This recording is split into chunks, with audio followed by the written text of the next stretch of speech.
So, last session, you all, the Silver Cowls, got a job from the Circle of Flame, specifically from a member named Elstera, who wanted you to work out a contract with the Silver Nails to get the remains of Qatar from the Lost District. Which you did. It was very convoluted and took a while, but you worked out a deal, and they should have progress within a week or so. Then also, Mirena, Gabe, and Ellery stole a mummy from the Centralia Club. That's a thing that happened. It's at Rosalind's now. We do have a couple of clocks that are, like, in progress, just to remind everyone. There is one for Suresh asks Wick out. There is Philomena goes to Milos to get that book. And then there are two long-term projects. Wick studies the mummy and Gabe fixes the ship.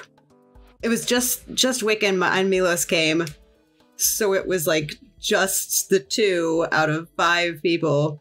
So it's like, oh wait, of all of the people in this group that could have come, they did. Right. Yeah, so Milos, you have a rival, a cipher named Salia, who double-crossed you.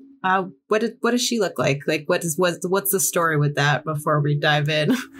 So I imagine Salia is somebody from the shadier side of Milos's life, a little bit more of a hardened criminal than he is, perhaps. I imagine her as a like middle-aged woman, maybe in her 50s, with slate gray hair that she keeps trimmed really close to her jaw, and she's just a wiry, rough and tumble kind of woman who moves among the more criminal gangs in places like Crow's Foot and the docks, you know, that part of the city. Yeah.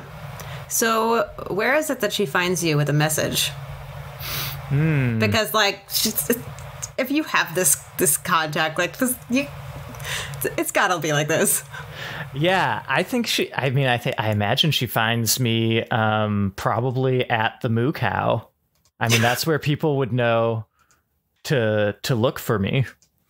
And that would be kind of, you know, that would be a little less alarming, marginally less alarming than showing up at my home or anything like that. So, you know, this is my place of business, and she would know that.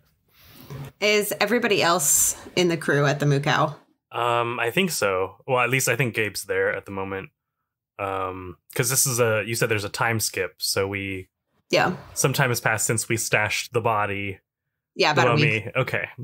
Then yeah, I think Gabe would be at the Moo Cow as well. I'll say that on a surprising note, I think Mirena is probably there. I think more often than not, she's not there between her on again, off again love affairs and being at the club, at the Centralia Club. But I think she's probably been spending less time there recently on account of, you know, stealing a body from them. That is the thing that you did. I think it's likely that Wick lives on the Moo Cow. I think that when Wick was hired, they just rolled up and picked a spot and haven't left. And maybe no one has asked them about it. But I think that Wick is probably there. I think I might be running a goober charge at the moment. Excellent. Yeah, but I'm nearby, so if anyone needs Ellery on the Moo Cow, my trusty pigeon will fly over and tell me. God, I love that. So, Milos, you get a message from your good pal, real good pal Salia, who looks like very worn out and tired and just like very grumpy. She looked like that before, but then like sees you and just that mood intensifies a bit. Like, oh my God, like one more thing. But she has got a kind of like not like a rolled up piece of paper. Like this isn't that old, but like she's got like an envelope with a note in it for you. Well, not for you specifically, but for like the Silver Cowls. When Milos sees her, he kind of goes stiff. And he's just like, Salia, I haven't seen you in some time. What's your business here?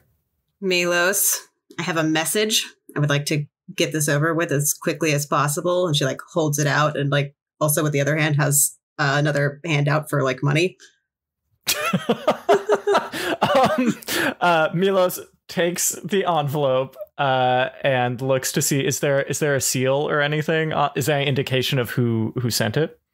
It's got like the name of like the Silver Cowls, looks really like hastily written. Not really like a seal or anything. It just looks like, you know, when you tuck an envelope in, you don't like lick it, but you just like tuck it inside the flap. Yeah. Okay. Not having given Salia any money yet,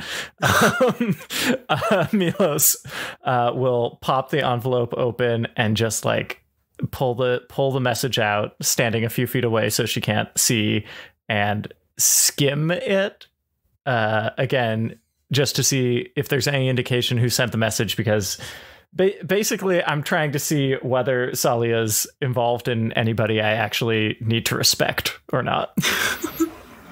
If you skim it, you can see at the bottom that it is signed Suresh. Okay. In that case, Milos will snort and pass Salia a few coins and give her a nod and then wordlessly walk off. She like makes a note to count every single one and then just looks at you and is just like, good luck getting there, and then leaves. Oh, so she read it. Okay, well, when she's gone, Milos will both read the note in full and summon everyone else who is on the Silver Cowls to see what Suresh has to say. Do we know your history with her? I don't imagine it's secret. Honestly, I think that can kind of be up to each of you individually. I don't imagine it's secret, but it's also not something that he would like throw around frequently. So, yeah, I didn't know you were so popular. I thought you were seeing that Philomena professor lady. That's not how that is going at all. But we are rooting for you about that one. That's also not. All right, I mean, Milos, if you have some lady friends, that's okay. I think everyone in this group really should find a little bit of romance nowadays. I've got it. And, you know, I just think like you, maybe Wick, should have a romantic partner. I think that it'd be good for all of us to have somebody to... I almost got through it, damn it.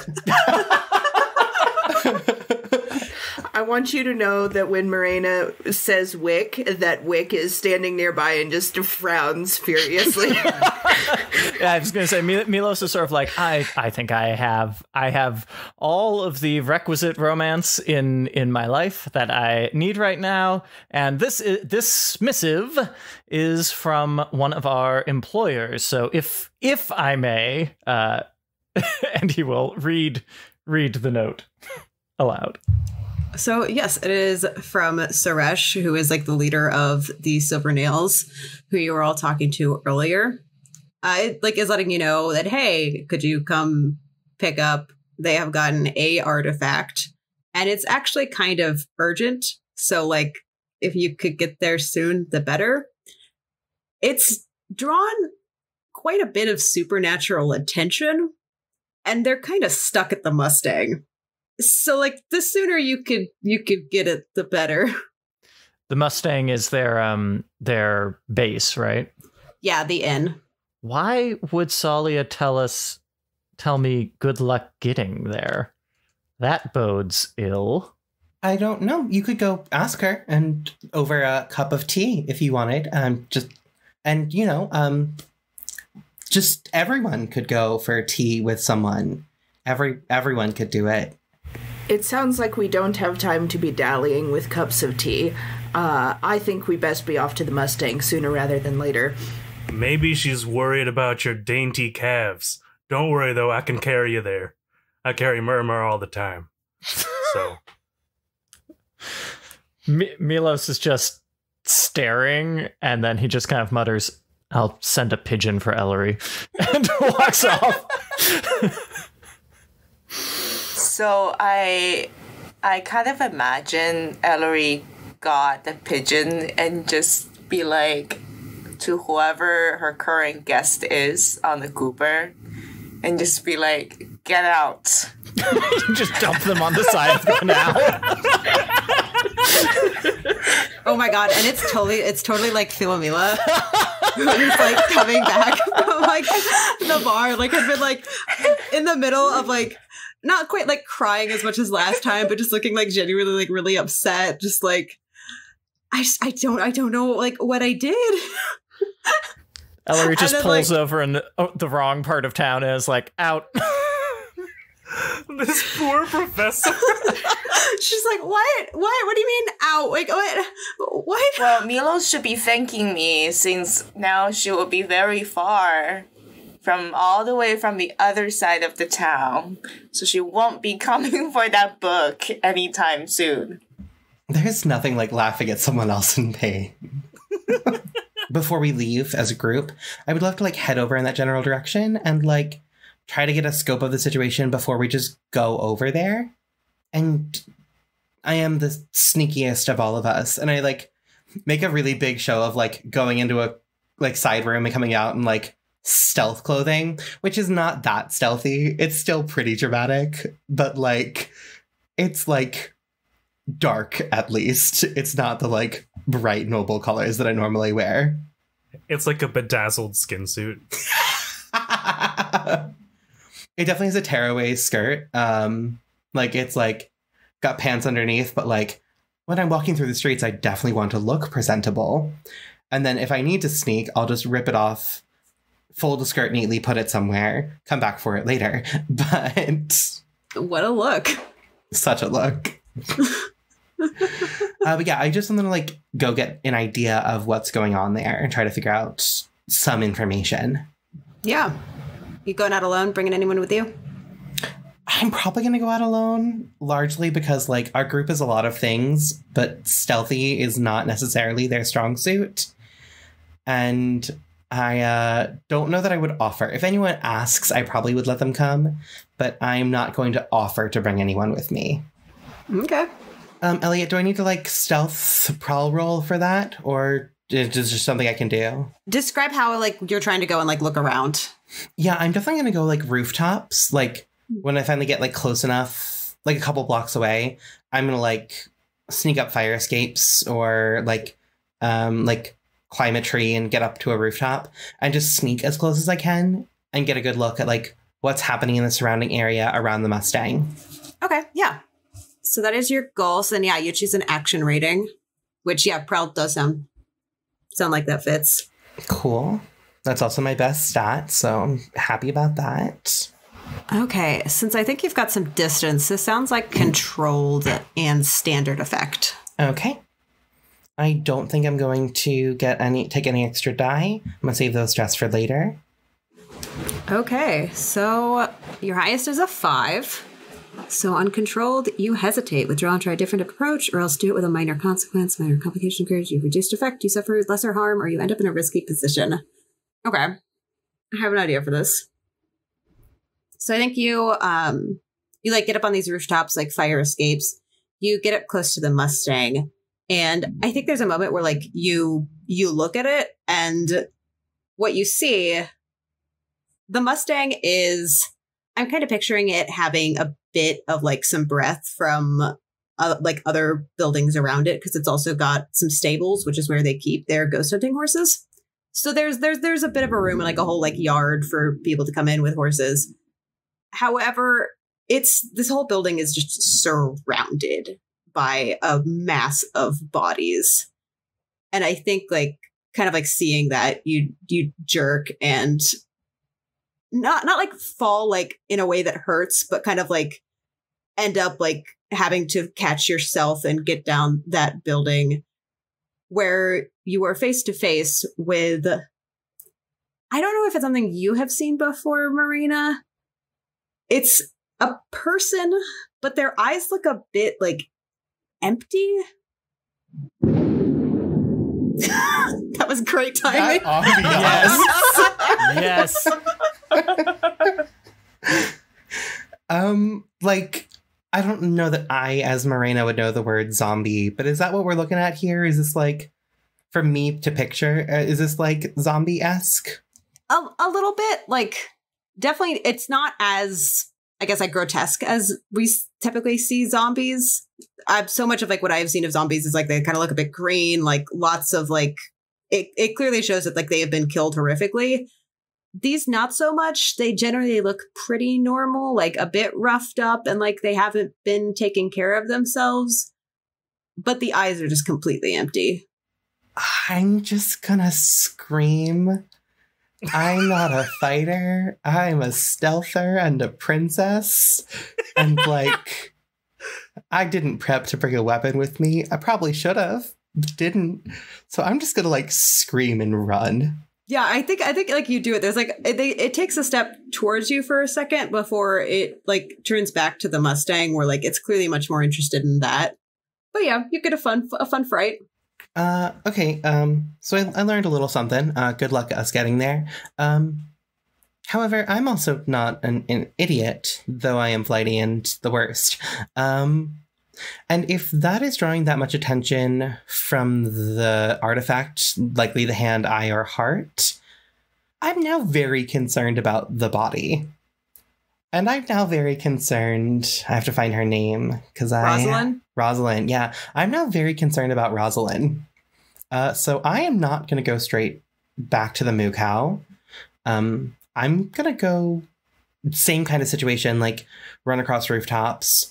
Less trying to be stealthy, just trying to be fast and make sure that like Rosalind's house isn't being attacked by these creatures. I'm not gonna have you roll for that at all. Like it's not. Okay, cool. I'll go back and relay the message and be like, all right, so good news. Rosalind is safe. No people are attacking her. Less good news. What? Yeah, no, Rosalind is fine. She's good. I thought you were going to the Mustang. I did. Then I went to Rosalind's and I came here. You ran all that way by yourself? I am capable of running. I just prefer not to if I can. What have I been carrying you around for? Because you're a good friend and I pay you really well. Paid you really well. You haven't been paid in a while, but it's fine. Oh, yeah, you're right. That is fine. Okay, anyway, yes. So, sorry, I interrupted you. You were saying something about going to Rosalind's house. Yeah, so Rosalind's okay. The Mustang is being attacked by a bunch of people, but their eyes are just like nothing. Like there's like nothing behind them. Like, you know how we all get when Milos starts talking about one of his poems? Like that look, but like constantly. Oh my gosh. Milos is affronted, but also concerned. Are they hollows or what? What's going on? They're just people? Does Wick recognize the description of what these creatures are? Oh, absolutely. Cool. Could you remind me, the player, what the name of those creatures are? They are hollows. Thank you. Yeah, Wick immediately looks incredibly guilty for no reason. But while Wick is standing there, they're like, yeah, those are hollows. This is going to be a problem. Yeah, they're hollows, I guess. Thanks, Wick. You were so smart and knowledgeable. We should find you a romantic partner, but that is a story for another time. Yeah, so hollows. There's like a lot of them, like the entire block full. Just all facing the Mustang. Big, dramatic, scary. And I hereby relinquish the floor. Someone else going to get a decision. And I'm going to go sit in the comfiest chair.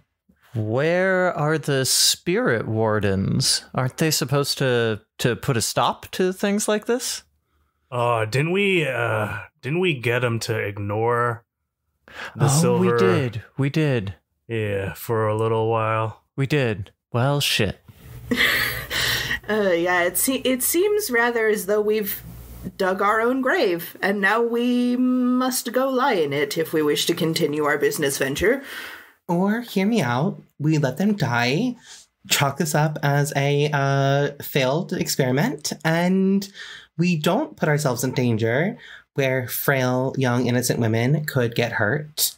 You know, just a thought, maybe. I think that would end rather poorly for us.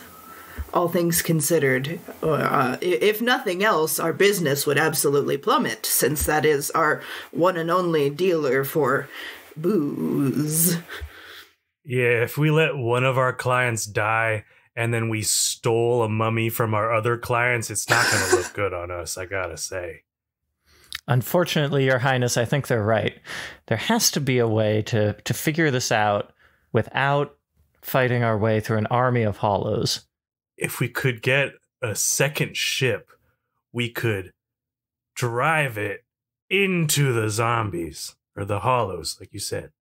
They are on land, my dear. We could get a land ship.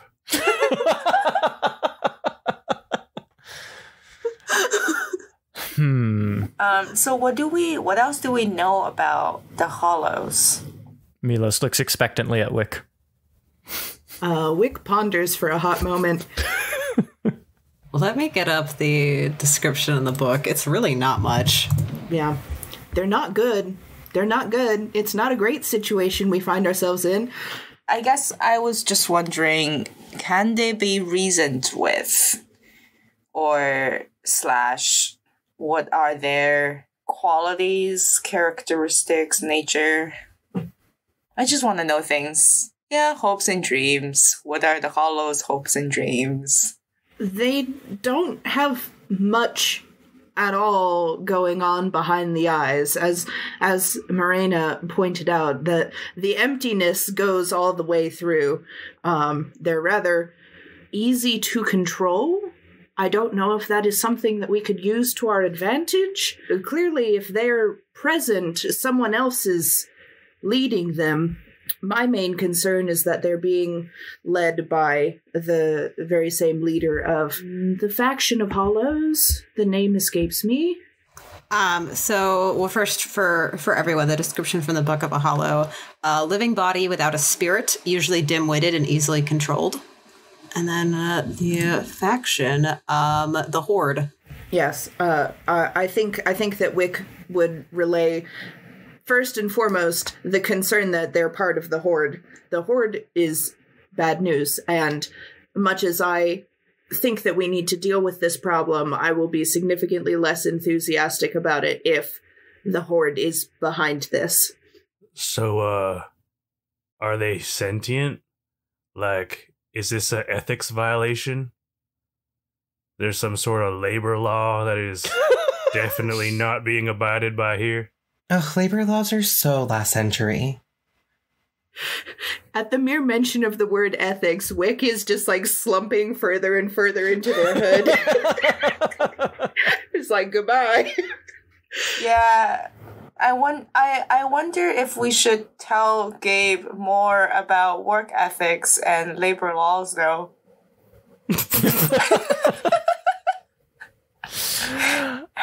Mirena's gonna wave ahead dramatically and just be like, oh, it's fine. We have bigger problems to worry about. Anyway, what are we gonna do about this, like, group of hollows? What's the plan there? I think, given the proclivities of our group, Gabe, perhaps accepted, it is probably not a good choice to engage these hollows directly. I have a friend, an old colleague of mine, who might be able to get us access to some city plans. I say we ask him if there's any way we can get those plans and try to figure out an alternate way into the building. Maybe there's a sewer pipe that connects that's large enough to admit people, or I don't know, a fire cellar escape route. I don't know. I'm making things up here, but I don't think that we should go in swinging swords and firing pistols and trying to take down a mass of hollows, whether they're part of the Horde or not. Now, I would just like a recap. I do believe that our reputation is... Are we still messy? Is messy still part of our reputation? So the reputation is frivolous, negligible, but mighty. Well, what I'm about to suggest is certainly negligent, but mighty, which is to say, I do have lots of grenades. Like lots. of grenades. And if we were less concerned about, I don't know, the spirit wardens cracking down on us, now might be a good time to employ the use of some grenades. Well, is there a happy medium there? I mean, my father tried to teach me a lot about, military warfare, but I didn't really pay attention because that is just boring. But anyway, I think that we could combine, if we can get under the streets, if we can get access to, like, tunnels under the streets, and then employ said grenades under the streets, suddenly the people in the Mustang have a clear way out because, there's no one around them anymore. This has merit. My other thought was kind of based off of Gabe's idea, but instead of driving a ship through the road, if we could get them to follow us onto a ship, then, drive it out in the middle of the ocean, and then once again employ said grenades. I mean, there's nothing wrong with sinking them either. I don't know if they can swim. Can hollows swim? Does anyone know if a hollow is capable of swimming? Wait a second. If they can swim, if we got the controller thingy, couldn't we, control them to get all our riches from the bottom of the sea? That's the best idea we've had so far. That's perfect. Let's go. I don't think that controlling them is as simple as acquiring a remote. Yeah, and I also don't want to, get OSHA involved, so maybe that's not the best idea after all. OSHA is my least favorite lord of the city. My God. I'm so sorry, y'all. That was such a bad joke. So if we're talking about luring them someplace, what do they like? Going back to the hopes and dreams section there. Are they like moths? Are they attracted to a bright light or some sort, or some other type of smell, or, Your Highness, you didn't see anyone controlling them, did you? I made an assumption based on what I knew, which was that I assumed that they were just there to try to get the hand, eye, or heart. That was my assumption, but I didn't see anyone controlling them, no. Though to be fair, I looked in their eyes, I screamed, and I ran away. So I didn't really stick around to look much. I would love to go back there and take a walk around and see if we could detect anybody who could be controlling them. I like the fact that we are prepared to deal with the horde, but not necessarily running straight at them. I think that is probably a wise choice, and I think that if nothing else, coming at the horde with potentially a very powerful arcane artifact makes me feel better about it, at least. Okay, so then, as a reminder for getting into a score, you pick a plan. There is assault, deception, stealth, occult, social, and transport. I think this one sounds like stealth. Yeah, I agree. It could also sound like transport if we're trying to get the object and get out. That's fair. So stealth is trespass unseen, and the detail you'll need to provide is the point of infiltration. Transport, cargo, carry cargo or people through danger, and the detail is the route and means.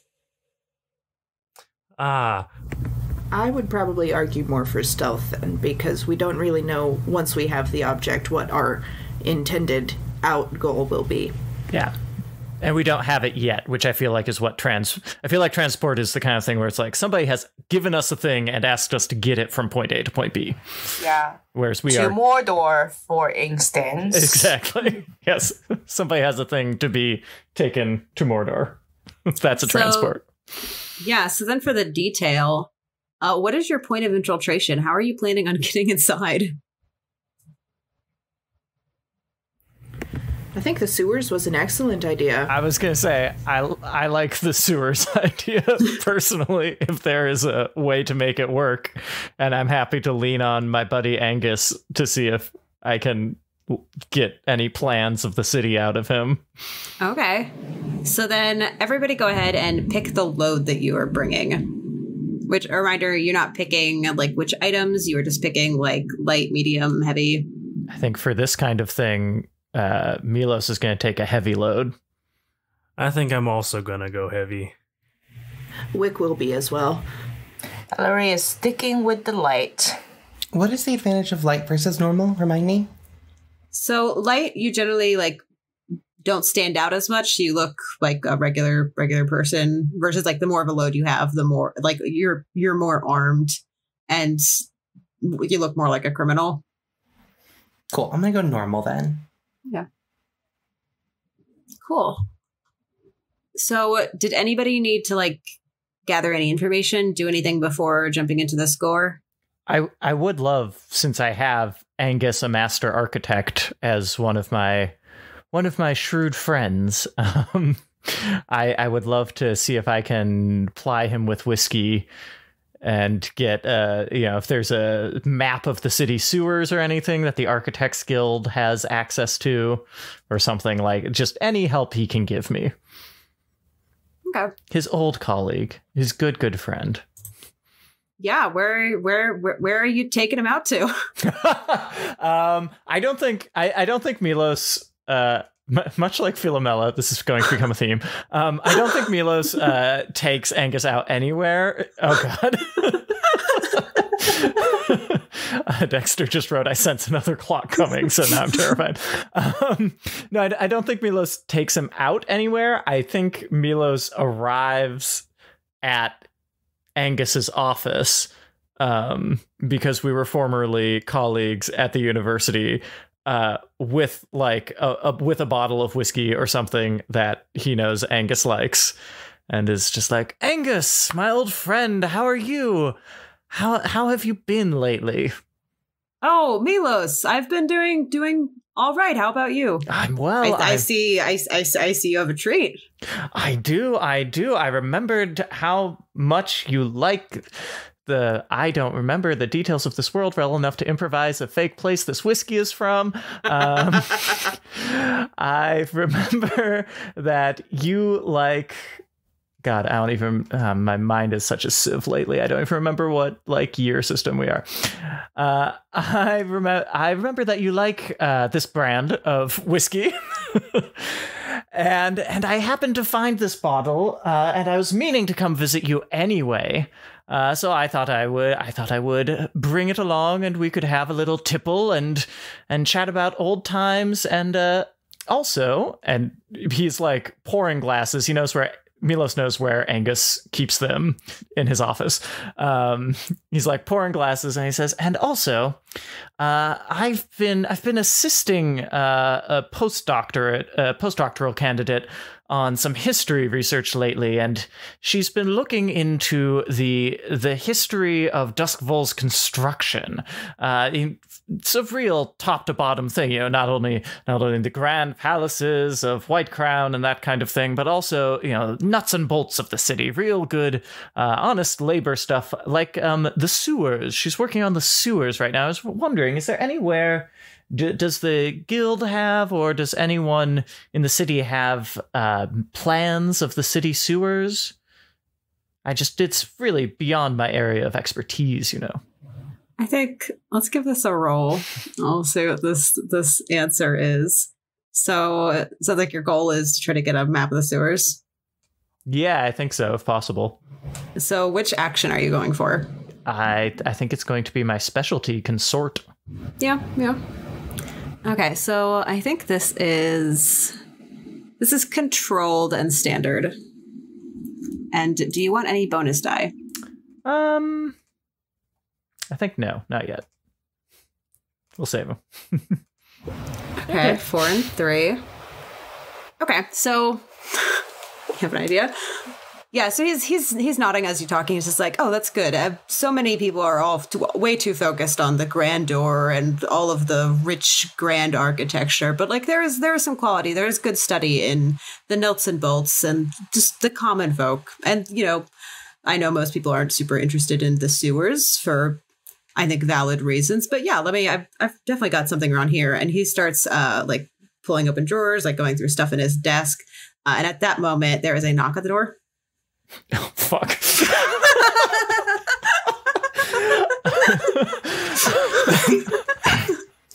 For the listeners at home, the smile that just crossed across all of our faces simultaneously was hilarious. And Angus like looks up, like kind of like glances up and is like, "Do you mind getting that?" Well, I'm sorry. There's a whole mess of stuff in here. I know it's somewhere in this desk. Is there a window or anything in the door? There is not. Yeah, I didn't think there would be. Milos is sweating because who knows who that could be on the other side of the door. It might be somebody he knows personally. He's also just not supposed to be here, so he will tough it out, however, and because he doesn't see any other way this is gonna go, so he will go and open the door. Yeah, so at the door is a Philomena who is kind of like drenched in rain because it's been pouring. And like her shoes look pretty muddy because she had to walk. And she's just like and like she does like immediately like register like who has answered the door, and she's just like, "Oh, Angus, I'm sorry. You were the closest like person that I could get to," and then looks up and is like, "Milos, I have a bone to pick with you. I could not find that book." Oh, Philomena, I'm so sorry. Was it the wrong call number? That my mind is a sieve for numbers. Angus can tell you. I'm trying to remember, like, what was the issue? I think it was like. I mean, the issue is that I made the book up. Yeah, so it doesn't I think it was exist. like. Yeah, I think it was like around the right like section where you would think it would be. I think that's what I said. Yeah. Yeah, it's just like possibly the section looked right. I looked on all the shelves around it. Like I was thorough. Like, you know how I am, and I didn't see anything related to. Like, I come through that whole like call number section and I couldn't find anything. Have you taken it back yet? Is it like at your place? Did you lend it to somebody else? Milos is like, "Oh, yes. That's you're absolutely right. I did lend it. I just remembered. I lent it to one of." Now he's like glancing back and forth between Philomena and Angus, trying to see how much Angus is paying attention to the conversation. He's like, "Yes, I lent it to a graduate student of mine. Here, I can give you her address if you'd like." Oh, yes, that would be so helpful. Excellent. Wonderful. And he writes down, he's like, "Angus, do you have a pen and some paper?" It's like, "Oh, of course." I mean, he can pull that out right away. And it's like, "Oh, hello, Philomena. You look soaking. Do you want to stay and have a glass with us?" "Yes, please stay. Have a glass of whiskey." And she nods and like holds her hand up for a glass. Like, "Yeah, that sounds really nice. It is pouring." Great. Milos will write down an address somewhere in 6 towers, let's say, and I think it's a real, similar to the book. I think he knows enough to make it a real or at least plausible address, but it does not actually go to any specific person's house. And it's like, here, her name is Jennifer Darton, and you can just tell her that Professor Jeduin sent you, and she will, I'm sure she'll be happy to help you out. The best thing about one-shots is that we can ruin our characters' lives, but we don't have to deal with the repercussions. And she nods and like folds it up and puts it in her pocket. "Oh, hey, Jennifer Darton, got the address. Yes, once the sky is cleared sorry. up." That completely slipped my mind when I saw you the other night. I completely blanked on the fact that I'd lent it to her. No, I understand. You did, the whole absent-minded professor trope. It's 100% true. Haven't we all been there? Am I right? Of course. And he pours her more whiskey. There's just like that. Ha, ha, ha. And then meanwhile, like Angus, like closes the door. It's like, I found it. Ha ha. Ah, thank you. Perfect. Excellent. Is there any chance that I can take these, or do you need to keep them? I mean, as long as you bring them back. Of course. I'll have them back for you. Just in a couple of days. It shouldn't take my student long to go over them. Yeah, sounds all right. You planning to stay any longer? Like we got Philomena, we got the whiskey. Like we could have a whole night. Of course, yes. I think Milos will stay. Okay, I'm going to try something probably stupid. I think Milos will stay for a little while longer, just like to make conversation and not seem too hasty. But after like half an hour or so, he'll excuse himself. When Philomena put the address in her pocket, is it like an exterior pocket? Like a pocket on like a jacket or something? Yeah, like just where on her body is it? I think probably like on like her lower torso, kind of like where you're wearing a hoodie, where like those like pockets are that you put your hands in. So something like that. Okay. I don't have any ability in finesse, which is probably what this is going to be anyway. No, it's going to be a lot clumsier than that, than these suggestions pouring into the chat. But when he gets up to leave, I think Milos has been acting steadily drunker, and drunker than he is the entire time. And when he gets up to leave, he attempts to trip so that he can spill his drink on Philomena, in an attempt to like ruin this address, that he like spill it onto that area of her body, just in the wild hopes that it will ruin the piece of paper and make the address unintelligible, and she won't find out until later, and then he will be gone. Yeah. Which action are you aiming for with this? I think it's probably finesse. Yeah, I would agree with that. Yeah. Well, I think this is risky. Yeah. And standard. Do you want any bonus die? Since I have nothing in finesse, yes, I do. I will... Stress or devil's bargain? I will push myself, I think, and take 2 stress. Okay. Cool. Great. Love this.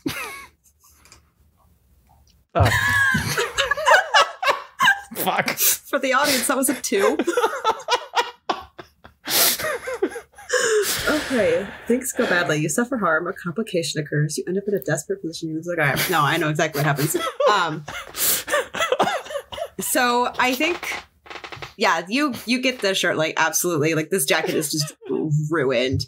And like, she's like looking for, like, Angus gets up and has like, I don't know, do they have like paper towels or something to like blot it off and like try to take it. So like she takes off the jacket and it's just like ruined, and it was already like wet from the rain, and she just like looks and is just like, I'm sorry, Milos, do you mind walking me home? No, not at all.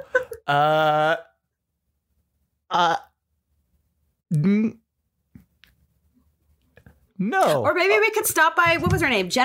We could stop by Jennifer's house. I could get this book. Oh, I just remembered. I have to,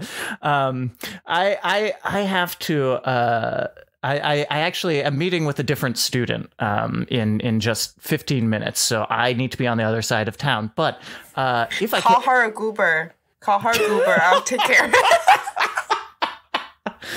No, I'm afraid I must dash. I'm so sorry, Philomena. Here, let me. No, I'm not gonna. I was like, maybe I can. Since Angus took her jacket off for a second, I was like, maybe I can get the note. She had taken her jacket off, like tried to get it drier. Right? Yeah. No, I was just gonna say, if the jacket is off, maybe I could find a way to finesse the note out of the pocket somehow, but I think it's better to just cut my losses and run. He's just like, I'm actually meeting a student in 15 minutes on the other side of town. I have to get out of here. I'm so sorry, but Jennifer will help you out. Absolutely, she's wonderful, very bright student. Aced my class on Hadrathi stuff. And then he attempts to excuse himself. She's just like, sure, okay, yeah. I mean, I'm already a mess. It's on my way home. Yeah, I'll stop by and get this book on my way home. Wonderful. She's about your size too. Maybe she has a spare jacket. Oh, I hope so. Well, it was nice seeing you, Milos. And Angus also has a hand up, just yeah. Be sure to come by later. Bring back that sewer map. Of course, yes, thank you. And he kind of waves the plan and leaves at all possible. Well, that was a scene. That sure was. That went way longer than I expected. Cool. I ticked that clock somewhere, so oh yeah. There's one more tick to go. Okay, so does anybody have anything else they need before we do the engagement roll for the score? I had a thought about something that Wick might go do, but frankly, it's a moment that I could take or leave depending on how quickly we want to dive into the score itself. Which was Wick's rival is Eckerd, a corpse thief. And I was thinking that Wick would probably like to go shake Eckerd down. Wick believes, at least, that Eckerd is working for the Horde in some way to provide them bodies. So Wick would probably go try to threaten some information out of Eckerd, maybe in terms of controlling the Horde, because Wick would love to not have to fight their way out with their kind of squishy party. Does Wick want some company on this trip? I would absolutely love some company. Great, I'll come along too then. All right, bud. Okay, yeah. Yeah, I guess you catch up with Eckerd. I mean, a corpse thief, so probably in one of the graveyards around town. I'd say I probably know where he likes to haunt. Mm-hmm. And I think that the one point that Wick would have made is that normally Wick wears a coat that covers the Sparkcraft prosthetic arm, and I think that Wick has taken that off and has got it out, and it is crackling faintly with electricity, and Wick looks ready to mess a man up. Yeah, Eckerd. Nice graveyard you got here. Shame if someone ran a boat into it. Wick is immediately face palming. Yeah, I think just at the scene, this is a small, crowded, cramped city graveyard, and it has been raining, so the ground is wet, there is mud, and Eckerd is this kind of middle-aged guy with kind of messy hair, and is midway through digging down into a grave, and just piles of dirt, which is mostly mud, and just looks up and is what? Eckerd, you know why I'm here. Uh-huh. Wick reaches down into the grave with the metal arm and grasps him by the collar and pulls him up a couple feet while they crouch down. And now that they're at eye level, Wick says, "You've been supplying bodies to the Horde, and now the Horde is threatening my business interests, and I want to know where you're delivering to and who you're delivering to." This sounds like a roll. I would like to argue that it's a command role, because intimidation or threatening is under commanding. Yeah, I think that would fit. Cool. Let's see. I think this is risky and standard. Cool. And do you want any bonus die? Yes, I will push myself for this. Okay, 4 and a 5. I think there's a moment where he tries to swat at your hand, but he's clearly out of his depth, and he just looks up at you and he's like, So what if I do? You know, Eckerd, how strongly I dislike your presence in this mortal plane. That being said, I won't bury you in the grave that you stand in if you tell me the information I want. Who is controlling the Horde? He looks down at the grave at that threat and then looks back up at you and says, Wick, I honestly don't know. Whoever it is just acting through these things. Just I take the bodies to the bodies. That makes any sense. I might have known that you'd be useless. I drop this. him. Do I get to punch him now, or is that a later thing? You can punch him as frequently as you like, my dear. I mean, I would prefer if you didn't, you know? Well, have you given us any reason not to? I mean, he did ask nicely. I answered your question. Oh, very well then. Gabe, I think this was a waste of our time. Oh, you're a waste of my time. He's trying to dig some more. I absolutely kick a little bit of dirt into his face and go, don't test me.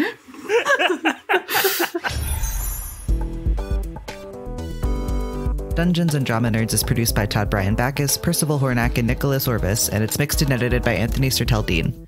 Our Blades in the Dark campaign features Elliot Peterson as GM, TP Huth as Princess Mirena, Alonda, Gracielle, Valerio of the Grayfire line, Whitney Lehn Meltz as Wick, Nicholas Orvis as Milos Jeduin, Dex Phan as Gabe, and Ren Shah as Ellery Crow. Find us on Facebook, Twitter, and Instagram at DN Drama Nerds. Check out cast bios on our website, dungeonsanddramanerds.com, and tune in next week for another episode of Dungeons and Drama Nerds.